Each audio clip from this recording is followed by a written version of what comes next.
Halo pemirsa, apa kabar? Portofolio Anda jelang libur akhir pekan kali ini, di mana di penutupan sesi kedua indeks harga saham gabungan ditutup di zona merah tertekan cukup dalam dan sudah meninggalkan level 7.100-an. Tampaknya para pelaku pasar ini masih menunggu terkait dengan rilis inflasi Amerika Serikat yang akan diumumkan pada Jumat malam waktu setempat.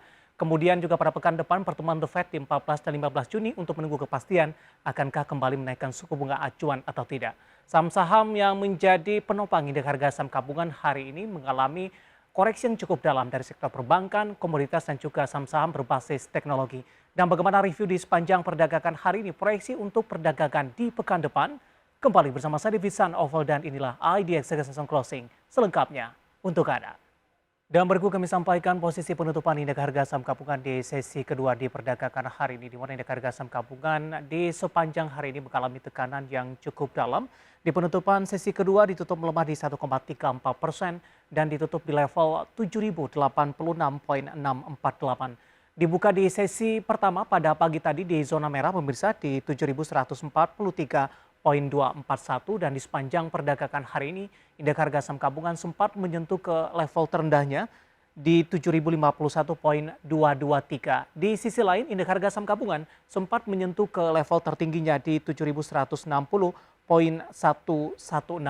Tekanan yang terjadi di sepanjang perdagangan hari ini cukup dominan dengan ditutup di sesi kedua melemah di 1,34% di level 7.086,648 dan indeks harga saham gabungan kembali meninggalkan level 7.100-an. Kita akan coba lihat bagaimana data perdagangan lainnya yang berhasil dihimpun oleh tim redaksi kami di penutupan sesi kedua di perdagangan hari ini. Langsung saja kita ke grafis yang pertama, bagaimana posisi dari penutupan indeks lainnya pemirsa, seperti MNC 36, Jakarta Islamic Index dan juga ada LQ45. MNC 36 tertekan di 2,19%, Jakarta Islamic Index melemah di 1,42%. Sementara LQ45 juga ditutup di zona merah, tertekan di 1,73% dan ditutup di level 1019,236. Bagaimana rotasi pergerakan sektoral di penutupan sesi kedua hari ini? Tampaknya seluruh sektor kompak berada di zona merah, transportasi dan logistik tertekan di 2,19%, industri melemah di 2,17%, konsumsi primer juga ditutup negatif di 1,87%, sementara sektor barang baku tertekan di 1,77%. Kita akan coba lihat juga saham-saham yang mengalami penguatan signifikan pemirsa di tengah pelemahan indeks harga saham gabungan. Tampaknya dari teknologi, Gotoh masih mengalami penguatan tipis dan berada di level 386. Sementara saham-saham dari teknologi lainnya seperti Buka hari ini cenderung mengalami pelemahan yang cukup dalam. Kemudian PNLF juga menguat ditutup di level 392, PNBN juga menguat di 1690 dan PNBS ditutup di zona hijau di level 86. Didominasi oleh saham-saham mid cap dan juga small cap yang masuk ke dalam deretan top gainers di penutupan sesi kedua hari ini. Sementara saham-saham yang mengalami pelemahan yang cukup dalam dan menjadi pemberat bagi indeks harga saham gabungan didominasi oleh perbankan big cap pemirsa. BBRI tertekan ke level 4.400, BBCA juga ditutup di zona merah di 7.350, Telkom di 4.020 dan BBNI juga tertekan di 8.300. Tekanan yang terjadi pada perbankan big cap tampaknya semakin menjauhi level tertinggi yang sudah dicapai di perdagangan sebelumnya.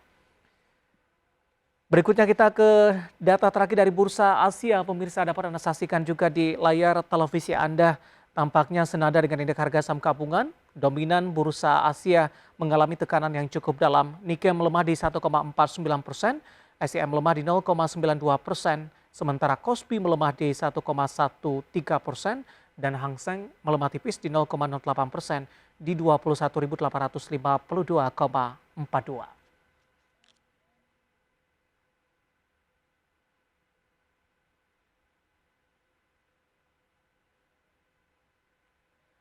Informasi nilai tukar pemirsa di mana dolar Amerika Serikat berhasil menguat terhadap rupiah hingga di perdagangan Jumat siang tadi, di mana dolar Amerika Serikat telah menguat 1,1% di sepanjang pekan ini yang membuat rupiah melemah dalam 5 hari perdagangan terakhir.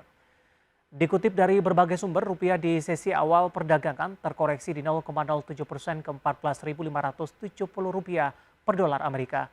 Hingga Jumat siang, rupiah memangkas pelemahannya menjadi 0,03% namun rupiah masih bertahan di Rp14.570 per dolar Amerika. Di sepanjang pekan ini, dolar Amerika Serikat telah rally 1,1% dan menjadi persentase kenaikan terbesar sejak pekan yang terakhir di April 2022.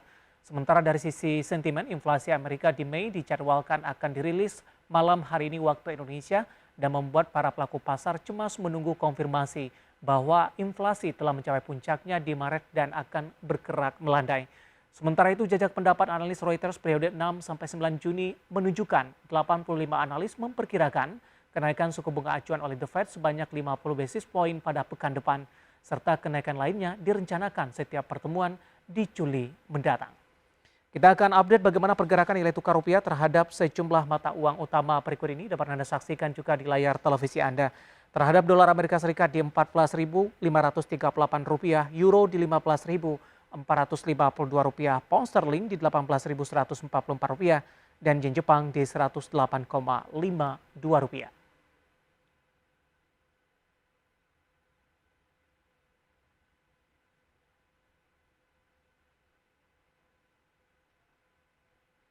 Dan berikut kami sampaikan data terakhir, harga sejumlah komoditas yang berhasil dihimpun oleh tim redaksi kami dapat Anda saksikan juga di layar televisi Anda pemirsa. Untuk minyak WTI bergerak melemah di 0,60% di 120,78 dolar Amerika per barrel. Nikel ditutup melemah di 0,78% di 27.804,50 dolar Amerika per metrik ton. Emas melemah di 0,33% di 1.846,75 dolar Amerika per troy ounce. Dan CPO melemah cukup dalam di 1,04% di level 6.146 ringgit Malaysia per tonnya.